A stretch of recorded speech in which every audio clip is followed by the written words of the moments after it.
Next, we will feature a conversation with CEO Six Senses Hotels, Resorts, Spas, Neil Jacobs, and CEO of Intrepid Group, James Thornton, in conversation with Skift hospitality reporter Cameron Sperance. Good day, everyone. I'm Skift hospitality reporter Cameron Sperance. Neil and James, good day to you both, and thank you for joining me. Great to be here. Hi, Cameron. Gentlemen, I want to get to our discussion on sustainability today, but really quick, I want to get a very brief update on your respective businesses. Neil, can you start us off? I mean, how's the reopening going at Six Senses and the return of guests? Well, it's actually going better than we expected. I mean, we started reopening in May, slowly in Vietnam. We moved through China. We're open in Bali and in a number of other places. Clearly, it's all domestic business, domestic and expatriate or foreign business living in the countries that we're in. But we've seen just this huge desire for people to come back to resorts and forget about everything that's going on. So that's all pretty positive. That's great to hear. James, I mean, how about you? How are the first tours back for Intrepid Group? Yeah, look, we've started operating again in August, Cam. Lake District in the UK, Sperance in Greece, Daintree National Park in Australia. Similar to Neil, it's all domestic travel or inter-European travel. You know, the new product we've created specifically addresses concerns around the COVID era. We've created a new style called Intrepid Retreats. We're operating a few urban adventures in some smaller cities. And we're adopting to the new safe travel health protocols developed in partnership with WTTC, but it's very small at this stage, and you know, we're not expecting anything material until 2021. Got it.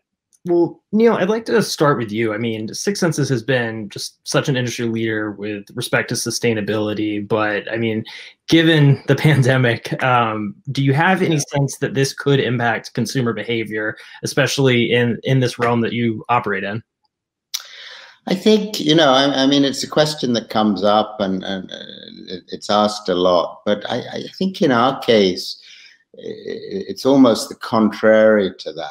You know, I mean, Six Senses has been around for 25 years and was really born on a platform of sustainability before anybody was even talking about it. So it's very much a part of the DNA of the group, and certainly, you know, a large percentage of our guests are coming to us because of our view and position on both sustainability and wellness, which frankly these days kind of the same thing. They go together.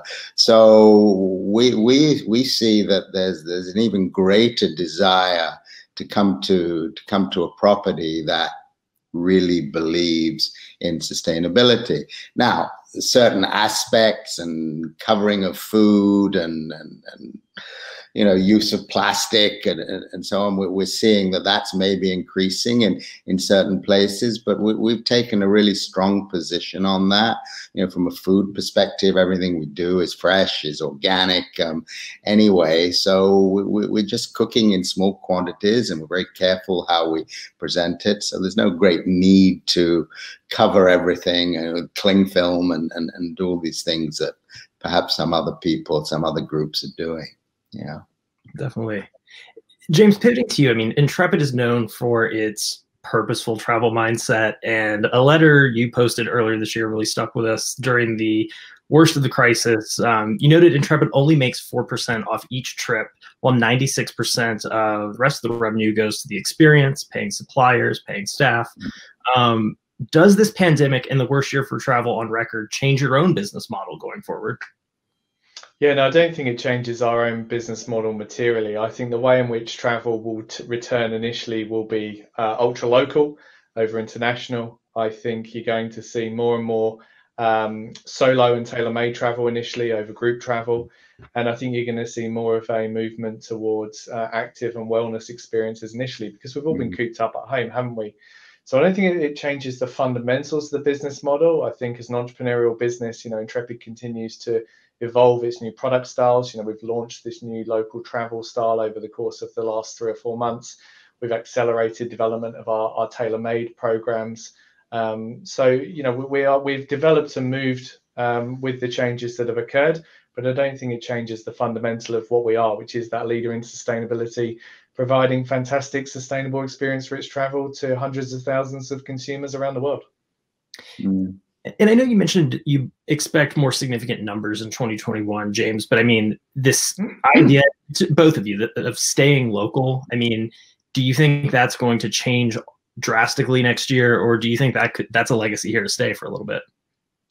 I think, you know, people want to travel. That desire is only, in our view, has only increased because, as James and everyone says, that, you know, when you're stuck at home, you just want to go.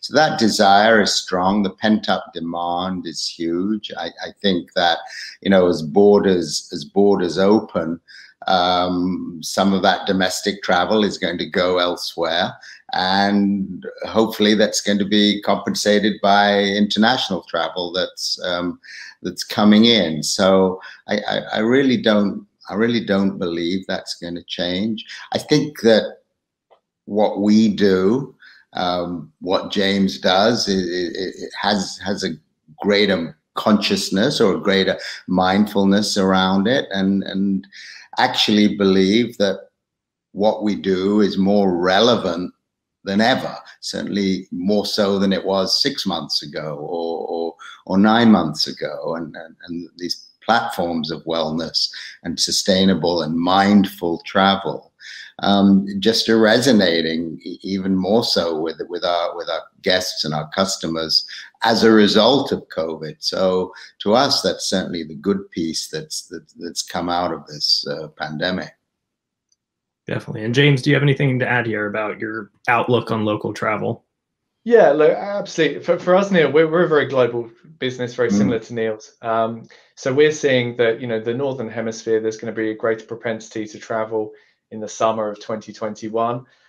You know, from an APAC perspective, Australia and New Zealand, where half our business comes from, you know, we are hoping for international travel in 2021, but we're not planning on it. You know, at the moment, Australia and New Zealand is effectively shut off from the world. Our borders are shut. You cannot come in. In fact, you know, we can't even get citizens back to the country. There's a cap on 4,000 people coming in right now. So our government is really pursuing elimination strategy rather than suppression.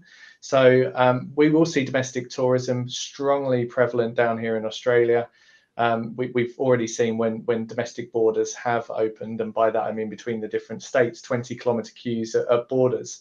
So we know the pent-up demand is there, but I don't see Australians and Kiwis getting the opportunity to travel internationally in the material sense in 2021. So I think it'll be heavily domestic, but we're hoping for a much stronger Northern Hemisphere summer season in 2021. I wish you'd hurry up. I mean, I have a resort in Fiji that remains closed until Australia opens. I mean, the minute you open up, I think we're going to be desperate to open up, Neil. We're desperate. I think we're all desperately waiting for Fiji to open up. Neil, you know, kind of going back to consumer behavior, before this pandemic, I mean, it did, while y'all have clearly been at this for a long time, it's began to feel like in recent years, the overall hospitality industry was really taking sustainability serious, moving away from single-use plastics. Bathroom amenities suddenly were on those like wall-mounted pumps, things like that. But pandemic hits, you know, at least here in the US, I'm definitely seeing the plastics industry on a major comeback. I mean, I can't even take my reusable grocery bag and whenever I need to go pick up some food. So, I mean, does this impact permanently some of these great strides that the hospitality industry seemed to be making in the last couple of years?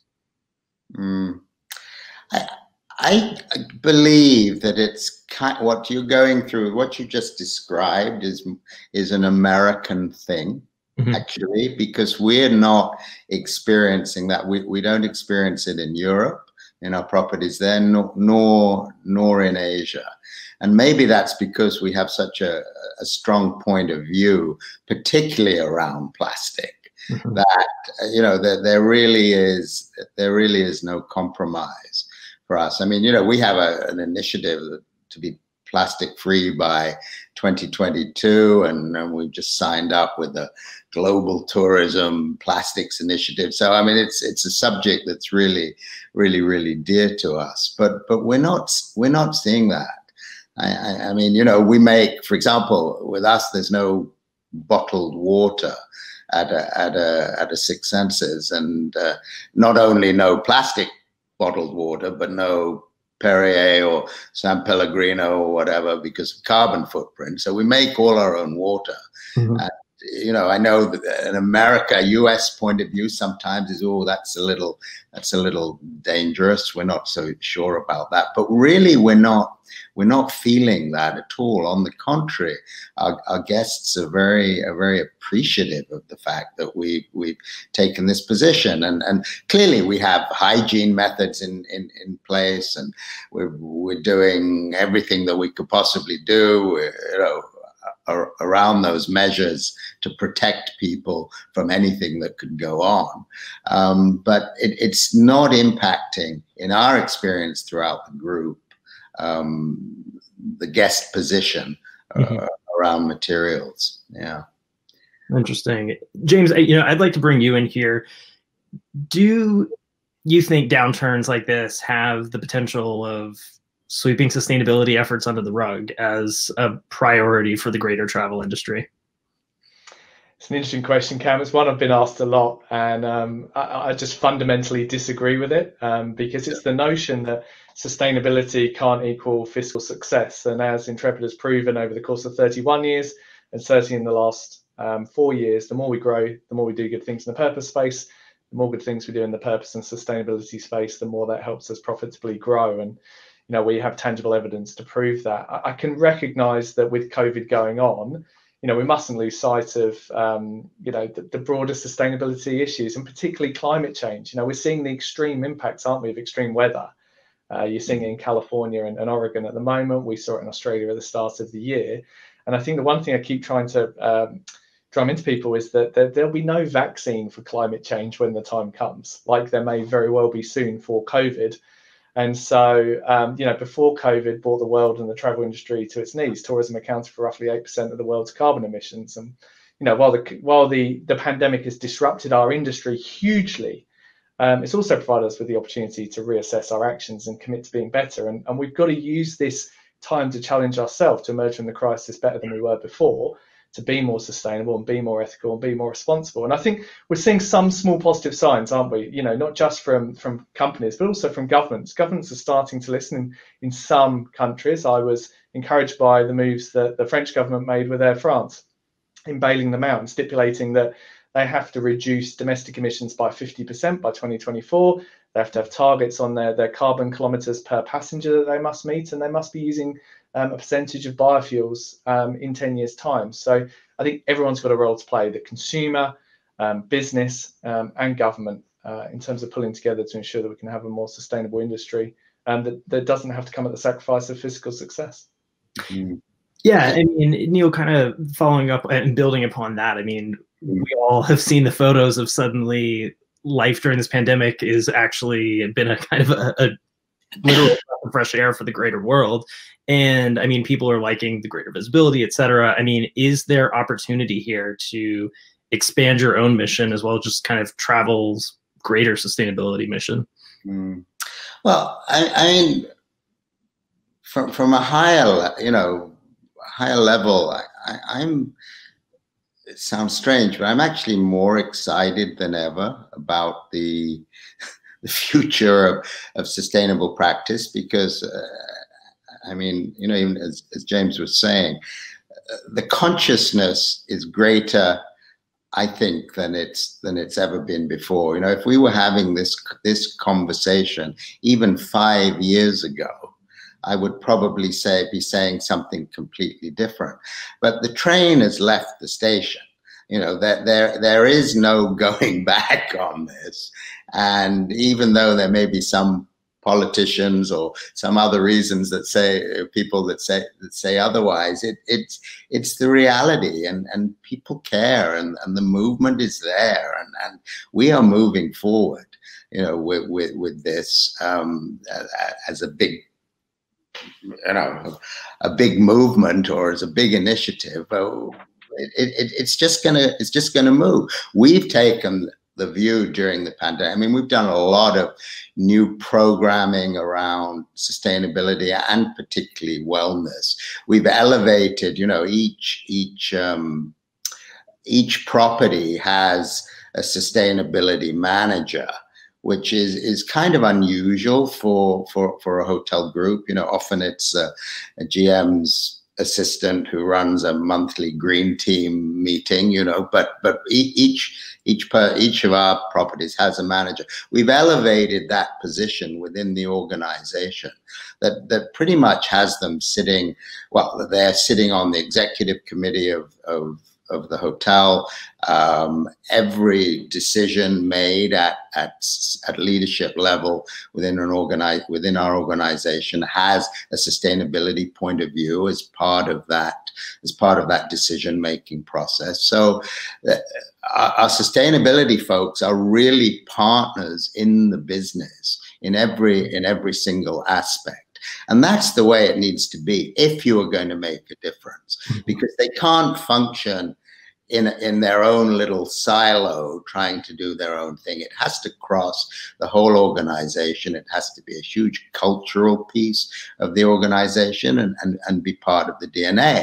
We have that advantage at Six Senses because we've been doing it for so long, but that's the encouragement I would give to others and other hotel groups. But you see what people are doing, and even little moves are fantastic. Not everything has to be a huge event, as long as you're moving forward, that's what makes the difference. Absolutely. Well, speaking about moving forward, I mean, given recovery timelines, first, I mean, think about where you were at the beginning of the year, what your respective growth plans were. Obviously this pandemic hits, and we're now kind of, as we've settled into just the reality of where there have been higher case counts, better containment, it's looking like China could be back to 2019 revenue levels, at least for hotels, as early as next year. Europe and the US, it could be as late as 2024, some of the figures that I've seen. Does this impact prior growth plans, and have you thought about pivoting to different areas, just given where recovery timelines are? James, maybe let's start with you. Yeah, of course. Of course it impacts growth plans. I think any business that says it doesn't is lying. That the reality is that we're all suffering from very limited revenues at the moment, no matter what aspect of the travel industry you're in. So as a company like Intrepid, which had doubled the size of its business in the last 4 years and was on the trajectory to double the size of its business in the next 4 years, the reality is that we take a 12 to 24 month hit to our revenue streams and our growth plans. We are a strong, resilient business. We've got a very strong balance sheet, so we will get through the crisis, even if there's no material travel of any context until 2022. We are hoping for a decent amount of international travel in 2021, but not planning on it, which is why we've developed these strong local travel programs, so we can encourage more domestic travelers as travelers start to respond. We're very fortunate in Intrepid that our clientele is probably more resilient. The psychographic of the socially conscious traveler, that Gen X, they're probably more likely to be getting out and having experiences than perhaps some of the baby boomers. So I think we will see, or we will hope to see, 2019 levels by 2022, but it may be as far as 2023. But in saying that, a number of opportunities will come up for good companies, good, strong, structured leaders in their space, like Neil's business in the hotel space, like Intrepid as the world's largest venture travel company and a pioneer in sustainable travel. We will get opportunity, be that transformative, be that acquisitive, be that further growth opportunity, which will emerge over the course of the next few months and years, that hopefully can get those growth plans back up in play. But fundamentally, I see Intrepid being at the same place in 2025 that we intended to be pre-COVID. It's just that the journey to get there will look different. Great. Yeah. We have an interesting dynamic actually around that question. I mean, certainly we've been impacted just like everybody else has, but the business model at Six Senses, or like many hotel groups, is that we don't actually own hotels, so that there are and we make our money based on fees and management and marketing fees that come through based on revenues and so on. So clearly we are down as a company considerably. Our owners, or the owners of the individual hotels, are also not in great places, and they have commitments and lenders and bankers and so on, like everybody. So we do what we can to support those owners. When we started talking 3 or 4 months ago, what 2021 looks like, we'd said, all right, we've got to start budgeting soon. Let's tell everyone to budget 21, about 25% lower than 19, because, if that's the benchmark. Well, the reality is that some of the properties will do better than they did in 2019, particularly in China and places like Vietnam that has a really strong domestic and foreign markets living in the country. And a lot of the hotels will do a lot worse. So each one is a bit different. I do believe, though, that the high-end travel experiences that we provide will have us be one of the first sectors to rebound within the hotel business. Where we've been impacted is that hotels that were going to open this year are not opening. Mm-hmm. And so that impacts our income. On the other hand, I'm kind of happy that they're not open, because if they to open into this pandemic, it probably would have been even worse, So those openings, 2 in particular, or 3 in particular, have been delayed and will move into next year. The good news, however, is that there is a lot of capital out there. And the demand for new projects and the approaches we're getting from developers and potential owners about doing new projects is as strong as ever, which is kind of counterintuitive. But I think they think, if they start a project now, it could be 2 or 3 years before it opens and will really open into the recovery.